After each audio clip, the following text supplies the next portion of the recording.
Hey guys, it's Phoenix. Been a long time since I've done that intro. I wanted to go back to yesterday's video. So, it was a long video because I was a little bit shocked as to why Mojang did what they did, and that is removing the XP bar in multiplayer mode and replacing it with the locator bar. Now, obviously, it's only been like a few days since it's been released, but I wanted to create my own little concept to demonstrate how I think it should have been done, with the challenge being I only took about 3 or 4 hours to make this. My intention here is to just add it to the bottom of the screen without removing any information that we already have.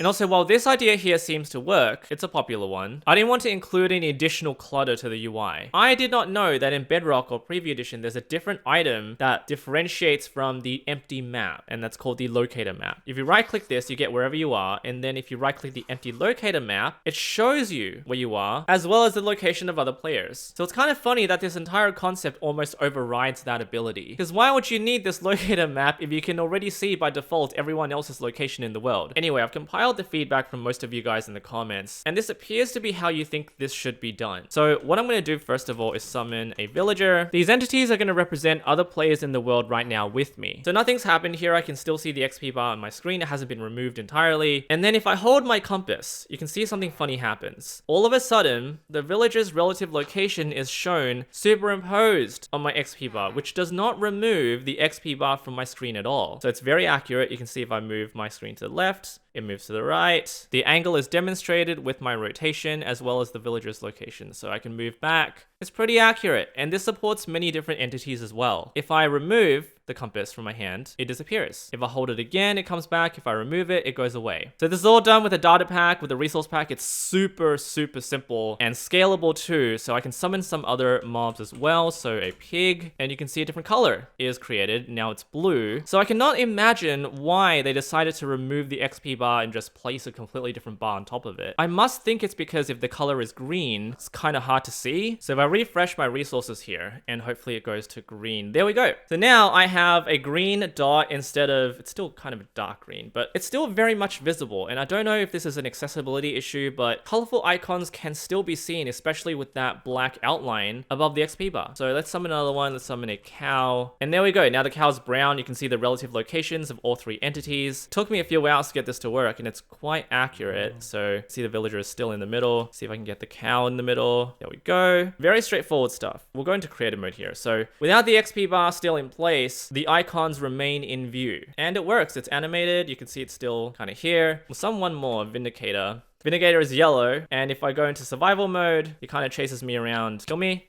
So the Vindicator's in view, it's in yellow, and then all the mobs are behind me, so I can't see their icons. But if I do this, those guys come back, and then if I go here, the Vindicator shows up. This is all done based on raycasting and angle calculation. Couple other things that I did. So if I fly all the way back, there is a distance limit. Okay, the Vindicator despawned. Alright, so we'll fly all the way back. You can see the icons disappearing from my screen if they're over 100 blocks away. You can vary that number however way you wish, but 100 blocks I think is quite reasonable. In Bedrock Edition, the current concept that Mojang released, it's about 250 blocks until it blurs out, but it stays there on the screen forever. I think there needs to be a limit. Most comments agree with me as well. At some point, the bar gets really busy with the number of mobs that you put in, and I think the removal of privacy in multiplayer servers is a concern to be considered. Anyway, that's my take on it. It's in Java Edition, so it's not even available right now, but I wanted to make my concept in Java Edition because I really don't like Bedrock that much. Anyway, subscribe for more creative content and news updates like this. Going back to the old school days, just for this video. Hope you guys like it.